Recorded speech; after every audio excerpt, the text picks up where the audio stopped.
ಒಂದು ಹಳ್ಳಿಯಲ್ಲಿ ಇಬ್ಬರು ಸ್ನೇಹಿತರಿದ್ದರು, ಕುಳ್ಳ ಮತ್ತು ಕೊಳ್ಳಿ. ಕುಳ್ಳ ಚಿಕ್ಕವನಾಗಿದ್ದರೂ ತುಂಬ ಬುದ್ಧಿವಂತನು. ಕೊಳ್ಳಿ ಎತ್ತರವಾಗಿದ್ದರೂ ಸೌಮ್ಯ ಸ್ವಭಾವದವನಾಗಿದ್ದ.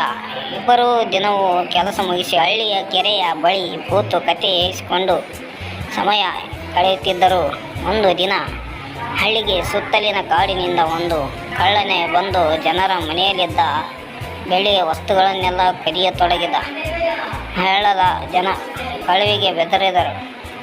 ಹಳ್ಳಿಯ ಮುಖ್ಯಸ್ಥರು ಸಭೆ ನಡೆಸಿ ಈ ಕಳ್ಳನನ್ನು ಹಿಡಿಯುವುದು ಯಾರು ಎಂದು ಕೇಳಿದರು. ಎಲ್ಲರೂ ಮುಗುಳ್ನಕ್ಕರು. ಯಾರಿಗೂ ಧೈರ್ಯವಾಗಲಿಲ್ಲ. ಅಷ್ಟರಲ್ಲಿ ಕುಳ್ಳ ಎದ್ದು ನಿಂತ. ನಾನು ಮತ್ತು ಕುಳ್ಳಿ ಈ ಕಳ್ಳನನ್ನು ಹಿಡಿಯುತ್ತೇವೆ ಎಂದ. ಎಲ್ಲರೂ ಆಶ್ಚರ್ಯದಿಂದ ನೋಡಿದರು. ನೀವು 2 ಮಕ್ಕಳಂತಿದ್ದೀರಿ, ಏನು ಮಾಡುತ್ತೀರಾ ನೀವು ಎಂದು ಪಂಡಿತರು ಕೇಳಿದರು. ಆದರೂ ಕುಳ್ಳ ತನ್ನ ಯೋಜನೆ ವಿವರಿಸಲು ಶುರು ಮಾಡಿದ.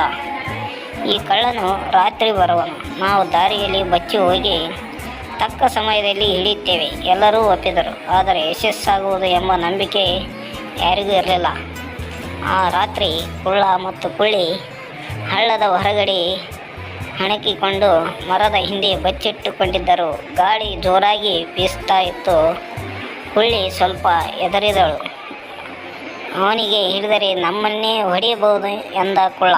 ಆದರೆ ಕೊಳ್ಳಿ ಆತ್ಮಸ್ಥೈರ್ಯದಿಂದ, ನನ್ನ ಮಾತು ಕೇಳು, ನೀನು ಬಲದಲ್ಲಿರು, ನಾನು ಎಡದಲ್ಲಿರುತ್ತೇನೆ.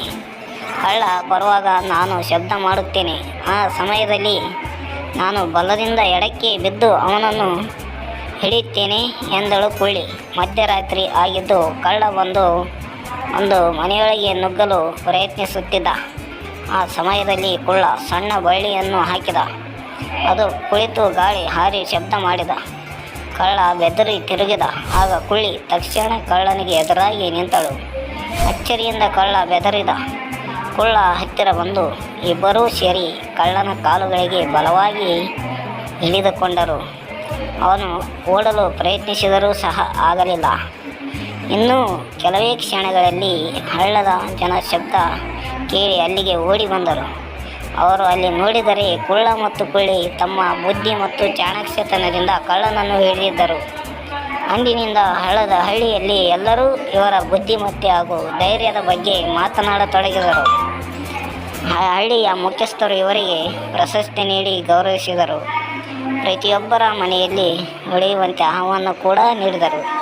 ಆದರೆ ಕುಳ್ಳ ಮತ್ತು ಕೊಳ್ಳಿ ಅತಿ ಖುಷಿಯಿಂದ ಹೇಳಿದರು, ನಮ್ಮ ಪ್ರಶಸ್ತಿ ನಿಮ್ಮ ನಂಬಿಕೆಯ ಹೊರತು ನಿಮ್ಮ ಬಹುಮಾನವಲ್ಲ ಎಂದು ಹೇಳಿದರು. ಈ ಕಥೆಯ ಮುಖಾಂತರ ಬುದ್ಧಿಯು ದೇಹಗಾತ್ರಕ್ಕೆ ಸಂದೇಶ ನೀಡುತ್ತದೆ.